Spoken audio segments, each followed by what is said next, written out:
बिहार के लोगों पर की गई टिप्पणी के मामले में हिमाचल में राजनीति गर्माती जा रही है। इस मामले में केंद्रीय मंत्री अनुराग ठाकुर ने सीएम सुक्खू पर हमला बोला है और कहा है कि बिहार के लोगों पर की गई टिप्पणी गलत है और इस पर सीएम को राजनीति नहीं करनी चाहिए। हमारे साथ केंद्रीय मंत्री अनुराग ठाकुर से बात करते हैं। सर, जिस तरह से हिमाचल में आपदा आई है और बिहार के लोगों को दोषी ठहराया जा रहा है, कैसे देखते हैं? मैं इतना ही कहूँगा, राजनीति का समय नहीं, राहत कार्य पहुँचाने का समय। राजनीति के लिए बहुत समय आपको मिलेगा। आज तो प्रदेश के लोग आपसे राहत ढूंढ रहे हैं कि मदद पहुँचे, कहीं जान बच पाए, लेकिन आप अपनी जान बचाने के चक्कर में बिहार के लोगों पर टीका टिप्पणी करते हो, ठीकरा फोड़ते हुए उचित नहीं।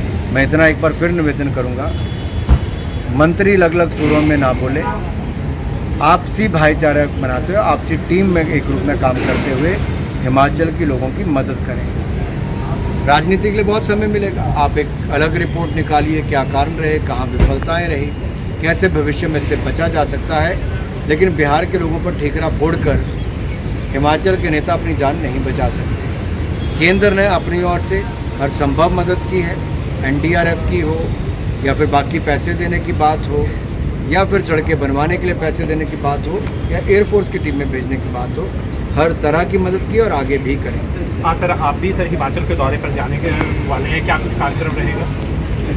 मैं 20-21 तारीख को वहाँ पे रहूँगा, 20-21-22 को, और वहाँ पर जिन लोगों के परिवार जन खोए हैं, जिन्होंने अपना घर परिवार खोया है या जहाँ पर बहुत नुकसान हुआ है, उन सबसे ही बात करने वाला हूँ। ज़्यादा से ज़्यादा लोगों से मिल पाऊँ, ऐसा मेरा प्रयास रहेगा। ठीक है, बहुत धन्यवाद। विनीत कुमार, न्यूज़ 18 दिल्ली। उधर सीएम सुक्खू लगातार राहत बचाव कार्य का जायजा लेने के लिए बाढ़ प्रभावित इलाकों का दौरा कर रहे हैं। बुधवार को सीएम ने कांगड़ा का दौरा किया तो आज सीएम ने मंडी का दौरा किया। दौरे को लेकर खास बातचीत की संवाददाता रणवीर सिंह ने। इस खास बातचीत में सीएम ने उस बात का भी खंडन किया जिसमें उनके हवाले से बिहार के लोगों पर की गई टिप्पणी को एक अखबार में छापा गया था। हिमाचल में इस बार भीषण आपदा हुई है और मुख्यमंत्री अलग अलग जगहों का जो है लगातार दौरा कर रहे हैं और मोर्चे पर हैं। इस वक्त मुख्यमंत्री हमारे साथ हैं। सर, आप अलग अलग जगहों का दौरा आपने किया है, लेटेस्ट मंडी का आपने किया है, क्या हालात है सर प्रदेश में? कई लोगों के घर बह चुके हैं और जब फील्ड में जाकर परिस्थितियों का पता लगता है, मैंने ऐसी उम्मीद नहीं की थी। पिछले कल भी मैं फतेहपुर था, वहाँ भी बाढ़ से पूरी तरह लोग प्रभावित हुए हैं और वो बारिश की बाढ़ से नहीं हुए हैं।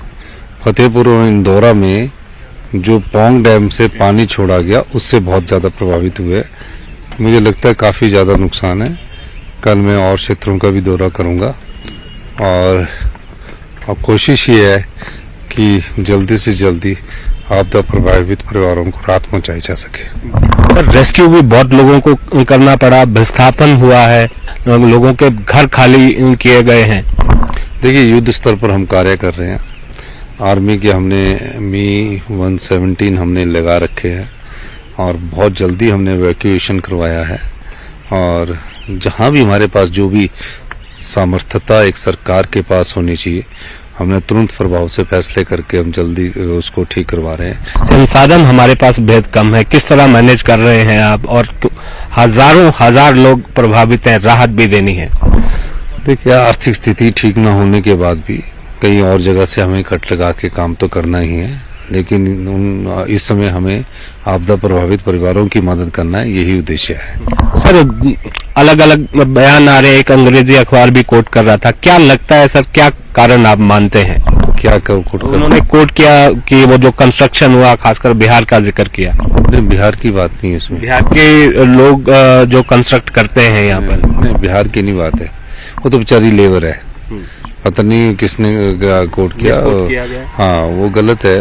कहने का मतलब कि स्ट्रक्चरल इंजीनियरिंग अच्छी होनी चाहिए और लोड बेयरिंग कैपेसिटी अच्छी होनी चाहिए, स्टेटा हार्ड होना चाहिए और पिलर की स्ट्रेंथ कितनी है, फ्लोर की स्ट्रेंथ कितनी है और कितने पिलर, कितने कितनी स्टोरी को स्ट्रेंथ को क्षमता है उसमें, तो इस दृष्टिकोण से कहा है। केंद्र से कोई और मदद मिल पाई है सर अभी तक? मुझे लगता है जल्दी अंतरिम राहत की पहली किस्त हमें मिलेगी। धन्यवाद। तो मुख्यमंत्री हमारे साथ है। मुख्यमंत्री ये कह रहे हैं कि केंद्र से जो है अभी मदद का इंतजार है और अलग अलग क्षेत्रों में जहां पर मुख्यमंत्री गए हैं वहां पर भीषण तबाही हुई है और जैसा सोचा था उससे कहीं ज्यादा तबाही हुई है और लगातार मुख्यमंत्री जो है दौरा करते रहेंगे। शिमला से कैमरा सहयोगी दीपक राणा के साथ रणबीर सिंह, न्यूज 18 हिमाचल। तो उधर सीएम सुक्खू ने मंडी के सरकाघाट और धर्मपुर विधानसभा में बारिश प्रभावित क्षेत्रों का दौरा किया। इस दौरान उन्होंने नुकसान का जायजा लिया और प्रभावितों से भी मुलाकात की। यहां सीएम ने कहा कि जिन लोगों के घर टूट गए हैं उनके घर बनाने में सरकार मदद करेगी। टूटे हुए घरों को बसाना सरकार की जिम्मेदारी है। अपने दौरे में सीएम ने कहा कि हिमाचल को बारिश की वजह से 10,000 करोड़ का नुकसान हुआ है। सरकार की आर्थिक स्थिति ठीक नहीं है, फिर भी सरकार प्रभावितों की पूरी मदद करेगी। इस आपदा में काफी नुकसान पहुंचा है। तकरीबन 10,000 करोड़ रुपए के नुकसान का अनुमान है और जिस प्रकार की हमारी आर्थिक स्थिति है उसमें अपने संसाधनों से हर व्यक्ति के घर जो टूट गए हैं उनको बसाने का काम हमारी सरकार करेगी। जल्दी ही जिन लोगों को अभी राहत दी गई है उनको राहत में बढ़ोतरी की जाएगी। जितने भी रिलीफ कैंप में लोग लगे हैं उनके अगर घर उजड़ गए हैं तो उनको घर बसाने के लिए हम मदद करेंगे। ये सरकार की वचनबद्धता है आम जनता के लिए, किसान के लिए, क्योंकि कभी हमने कल्पना भी नहीं की थी कि बरसात में इतना ज़्यादा नुकसान होगा। और इस दृष्टि से मैं पूरे हिमाचल प्रदेश में जहां पर अभी नुकसान हुआ है उन क्षेत्रों का खुद व्यक्तिगत तौर से दौरा कर रहा हूं और हर गरीब आम किसान आदमी के साथ हमारी सरकार खड़ी है। कांगड़ा के इंदौरा और फतेहपुर में लगातार तीसरे दिन भी राहत बचाव कार्य जारी रहा। इसके ऑपरेशन में जुटे सेना, वायुसेना, एनडीआरएफ और एसडीआरएफ के जवानों ने तीसरे दिन कुल 309 लोगों को बाढ़ग्रस्त क्षेत्र से बाहर निकाला। जिलाधीश डॉक्टर निपुण जिंदल ने बताया कि गुरुवार को 228 लोगों को वायुसेना के हेलीकॉप्टर की मदद से और 81 लोगों को बोट के जरिए सुरक्षित स्थानों पर पहुंचाया गया। उपायुक्त ने बताया कि सेना और अन्य बचाव दलों ने 3 दिन में कुल 2074 लोगों की जान बचाई है। बता दें कि इंदौर और फतेहपुरा में पौंग डैम से छोड़े गए पानी की वजह से 25 से ज्यादा गांव पूरी तरह से जलमग्न हो गए हैं।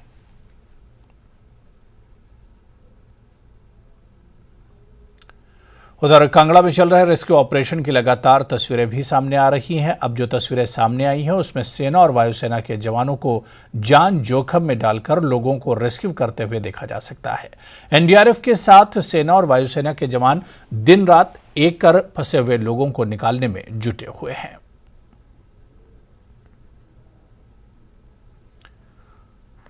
और इस बीच पौंग डैम से फिर पानी छोड़ा गया है। इस बार डैम से 1,30,000 क्यूसेक पानी छोड़ा गया है, जिसमें स्पेल्बे यानी मेन गेट से 1,13,159 क्यूसेक पानी छोड़ा गया है, जबकि टरबाइन यानी बिजली बनाने वाले गेट से 16,845 क्यूसेक पानी छोड़ा गया है। बता दें कि पौंग डैम की कैपेसिटी 1,410 फीट है, जबकि अभी डैम में खतरे के निशान से 6 फीट ऊपर पानी बह रहा है।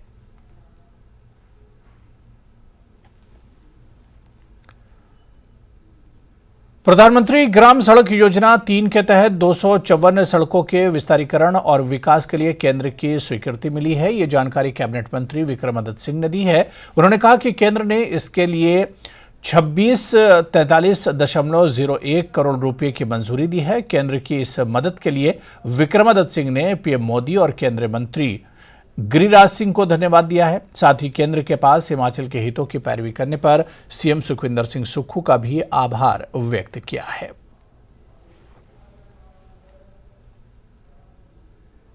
उद्योग मंत्री हर्षवर्धन चौहान ने बीजेपी पर आपदा के समय राजनीति का आरोप लगाया। उन्होंने केंद्रीय मंत्री अनुराग ठाकुर, नेता प्रतिपक्ष जयराम ठाकुर और भाजपा प्रदेश अध्यक्ष राजीव बिंदल पर निशाना साधते हुए कहा कि बीजेपी नेता लगातार अपनी पीठ थपथपाकर बयान दे रहे हैं कि केंद्र से बड़ी मदद हिमाचल को मिली है, जबकि हकीकत यही कि हिमाचल को कोई भी अतिरिक्त मदद केंद्र की सरकार अभी तक नहीं दे पाई है। मैं भारतीय जनता पार्टी के लोगों को ये कहता हूँ कि इस समय जो है राजनीति करने का समय नहीं है। हम सबको, चाहे वो कांग्रेस सरकार में लोग हैं, चाहे भारतीय जनता पार्टी के नेता हैं, हम सबको मिलकर के इस वक्त लोगों को राहत पहुंचानी चाहिए। राजनीति करने का समय नहीं है। एक दूसरे के प्रति हम टिक्का टिप्पणी या आलोचना या टिक्का टिप्पणी करें। हिमाचल प्रदेश में जो भी व्यक्ति की डेथ हुई है, प्रशासन के पास इमीडिएटली 25,000 रुपये हर व्यक्ति को घर में जाकर के दिए गए हैं। जो बाकी की राशि है 3-4 लाख रुपए होती है, वो कागज़ डॉक्यूमेंट्स पूरे होने पे दी जाएगी। हर व्यक्ति को जिसको घर का नुकसान हुआ है उसको हिमाचल प्रदेश के हर कोने में उसको तुरंत इमीडिएट राशि जो है उसको दी गई है। और इस वक्त बड़ी खबर है जहां पर फायरिंग हुई है। रंजिश के चलते एक व्यक्ति को गोली मारी गई है। अज्ञात हमलावर के गोलियां चलाई हैं। 24 साल का नंदलाल गोली से घायल हुआ है। घायल नंदू को पीजीआई रेफर किया गया है। नालागढ़ में 1 महीने में फायरिंग का ये दूसरा मामला बताया जा रहा है। तो नालागढ़ से इस वक्त बड़ी खबर है जहां पर गोली चली है, फायरिंग हुई है। रंजिश के चलते एक व्यक्ति को गोली मारी गई है।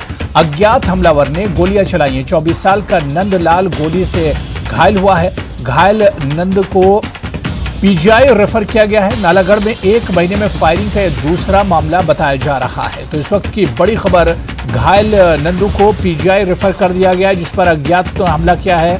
नालागढ़ में ये फायरिंग हुई है और बड़ी खबर है, आपको बता दें कि रंजिश के चलते एक व्यक्ति को गोली मारी गई है। और खबर यह भी कि अज्ञात हमलावर ने ये गोलियां चलाई हैं और उसके बाद फरार हो गया है।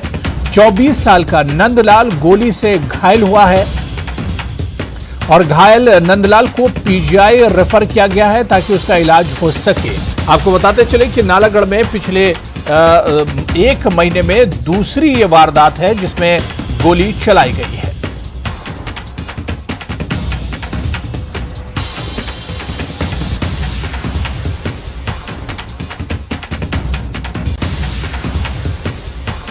तो आपको बताते चले कि नालागढ़ में फायरिंग की वारदात हुई है और इस वक्त की बड़ी खबर नालागढ़ से है, जहां रंजिश के चलते एक व्यक्ति को गोली मारी गई है। अज्ञात ने यह हमला किया है और गोली चलाई है। आपको बता दें कि 24 साल का नंदलाल गोली से घायल हुआ है और नंदलाल को अस्पताल में भर्ती कराया गया है, पीजीआई में भर्ती कराया गया है। और जहां पर गोली चली थी वो जगह भी हम तस्वीरों में आपको दिखा रहे हैं, पहली तस्वीरें हैं। इसके बाद इलाज के लिए अस्पताल में नंदलाल को भर्ती कराया गया है। जिस वक्त एम्बुलेंस में नंदलाल को अस्पताल ले जा रहे थे उस वक्त की तस्वीरें हैं। और जहां पर ग्राउंड जीरो, जहां पर यह वारदात हुई है, वो जगह भी हम आपको दिखा रहे हैं, जहां पर अज्ञात ने नंदलाल पर गोली चलाई है और घायल नंदलाल को पीजीआई रेफर किया गया है। तो ये तस्वीरें भी हमारे पास आई हैं। हाँ, एक पेशेंट आया है नंदलाल, 24 साल की उम्र का है। उसकी काफ़ी शार्प इन्फ्लिक्टेड इंजरीज हैं। एक तो सिर पे है, पेट पे है और बाजू में है और काफ़ी सारी इंजरीज हैं, शार्प वुंड। तो उसको उसकी कंडीशन देख के उसको पीजीआई रेफर किया। तो अभी फिलहाल क्या कंडीशन लग रही थी उसको? उसका कहा नहीं जा सकता, काफ़ी ब्लीडिंग हो चुकी है उसको, सिर पे भी चोट है। तो क्या पता इंटरनल इंजरी हो, इसलिए रेफर करना पड़ा हमें इमीडिएटली।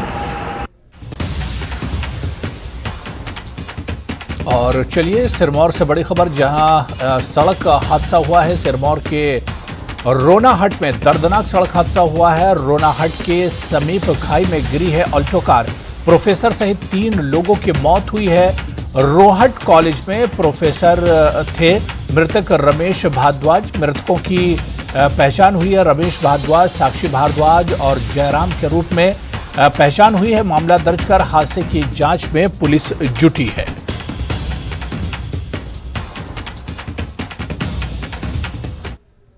और यहां पर रुकेंगे फिलहाल छोटे से ब्रेक के लिए।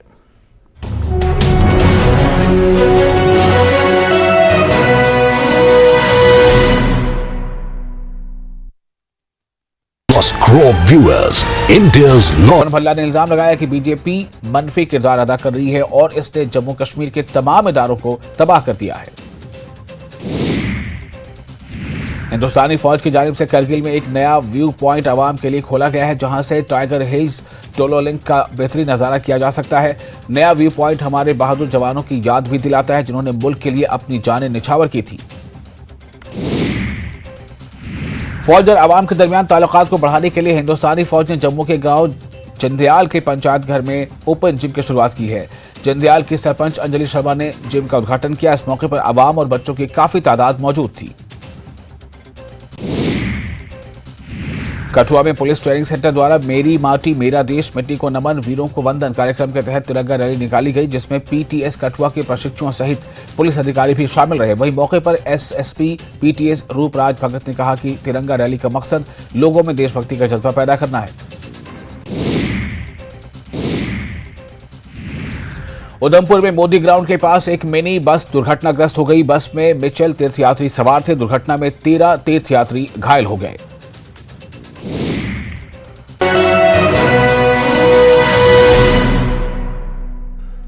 भाजपा प्रदेश अध्यक्ष डॉक्टर राजू बिंदल ने शिमला के समर हिल और कृष्णनगर का दौरा किया। इस दौरान समर हिल में वो पीड़ित परिवारों के सदस्यों से मिले और मृतकों के प्रति संवेदना व्यक्त की।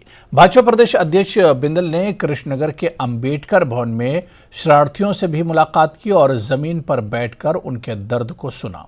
बता दें कि कृष्णनगर में कुछ लोगों को 8 और 9 कमरे वाले घर ध्वस्त हो गए हैं। बहुत ही दर्दनाक घटना है, दुखदाई स्थिति है।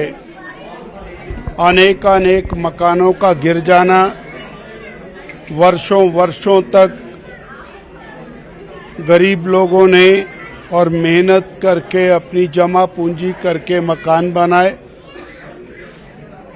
और वो एक ही क्षण के अंदर अनेक मकान बैठ गए, बाकी बैठने के कगार पर है, जिनको खाली करा लिया गया।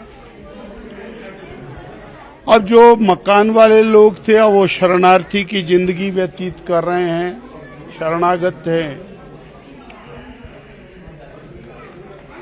बहुत कष्टदायक है। 2 लोगों की मृत्यु हुई है। उनके प्रति, उनके परिवारजनों के प्रति हमारी संवेदना है। बहुत अच्छी बात है जो मुझे जानकारी दी गई कि बिट्टू पाना ने टाइम पर आकर लोगों को जागरूक किया, घरों को खाली कराया गया, जिसके कारण बहुत सारी जिंदगियां बच गई। आज हम उन सबको भी और धन्यवाद देते हैं जो लोग यहाँ पर कैंप में भोजन दे रहे हैं, वस्त्र दे रहे हैं। उसमें काउंसलर्स हैं, हमारे कार्यकर्ता हैं, गुरुद्वारे के लोग हैं, प्रशासन के लोग हैं। 2-3 चीजें करनीय हैं। तो प्रशासनिक तौर पर व्यवस्थाओं को और अच्छा करना पड़ेगा। शिमला के समरहिल इलाके में मलबे से आज 14वां शव भी बरामद किया गया। अभी 7 लोगों के दबे होने की आशंका है, जिसके लिए बेहद मुश्किल ऑपरेशन चलाया जा रहा है। ये रिपोर्ट देखिए।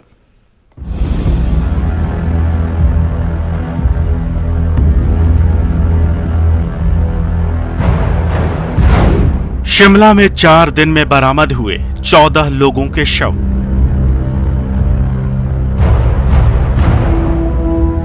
मलबे से बरामद शवों को पहचानना भी मुश्किल।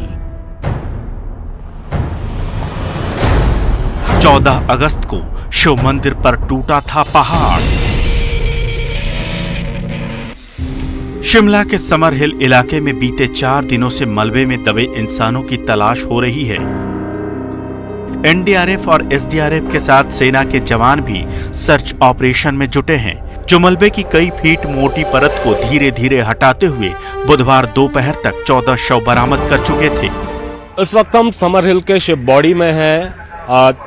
14 अगस्त की सुबह को ये भूस्खलन की घटना हुई थी, भीषण भूस्खलन यहाँ पर हुआ था। उसके बाद से अब ये सर्च ऑपरेशन लगातार जारी है, रेस्क्यू ऑपरेशन जारी है। अब जहां पर मंदिर था, ये जो मुख्य स्थान था, वहां से जो है अब सर्च ऑपरेशन धीरे धीरे नीचे नाले की तरफ शिफ्ट हो गया है। यहां से काफी जो है शव निकले हैं अब तक, और इस घटना में, इस दुखद घटना में अब तक 14 शव बरामद किए गए हैं। जो स्थानीय लोग हैं वो ये बता रहे हैं कम से कम 7 लोग अब इसमें और हो सकते हैं। आप देखिए किस तरह से ये सर्च ऑपरेशन अब जारी है। एनडीआरएफ के जो लोग हैं, एनडीआरएफ के जवानों के साथ एसडीआरएफ के लोग हैं, सेना के जवान हैं, स्थानीय पुलिस है, बीआरओ की मशीनरी यहाँ पर लगी हुई है।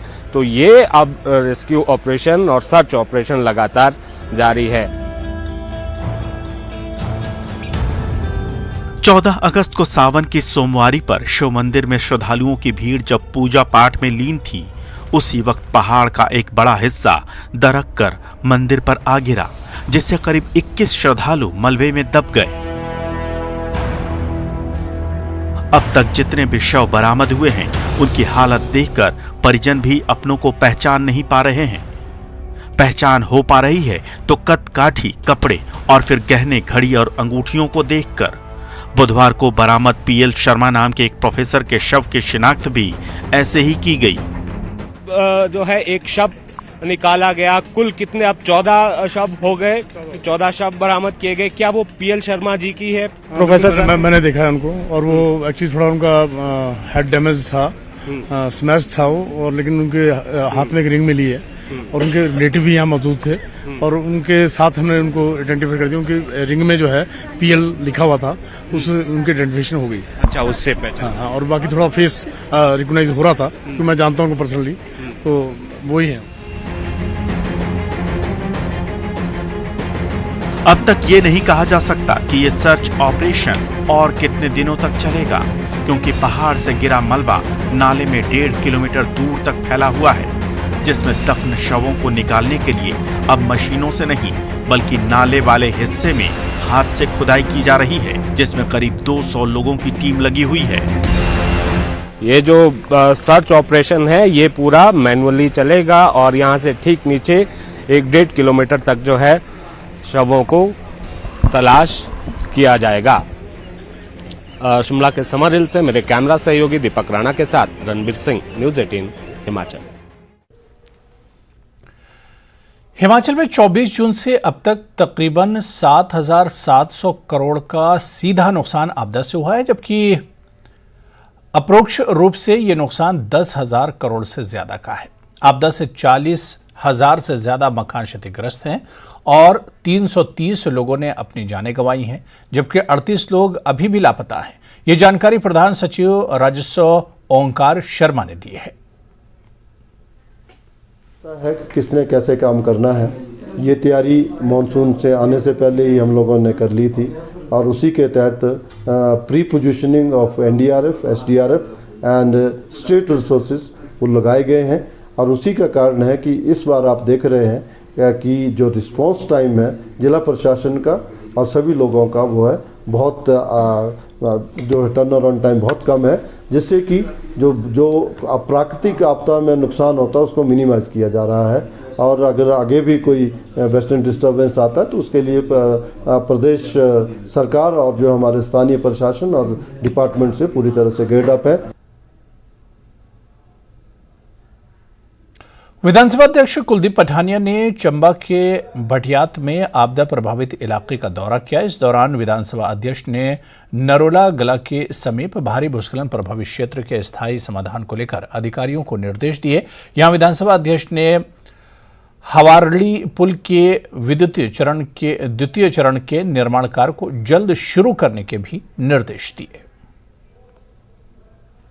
सड़क जो लाड़ू से पठानकोट जाती है, नूरपुर जाती है, इसके करीब 1-1.5 किलोमीटर सड़क पूरी तरह से धंस चुकी है और बड़ी मुश्किल से इसके ऊपर गाड़ियां चल रही हैं। इसके अलावा लाड़ू से लेकर नरोला तक, चौड़ी से लाड़ू, और लाहड़ू से साला, पातका, रायपुर रोड, टिकरी रोड, खरगढ़ रोड, सभी जो सड़कें हैं वो पूरी तरह से क्षतिग्रस्त हुई हैं। तो चलिए इस बुलेटिन में अभी फिलहाल इतना ही। नमस्कार।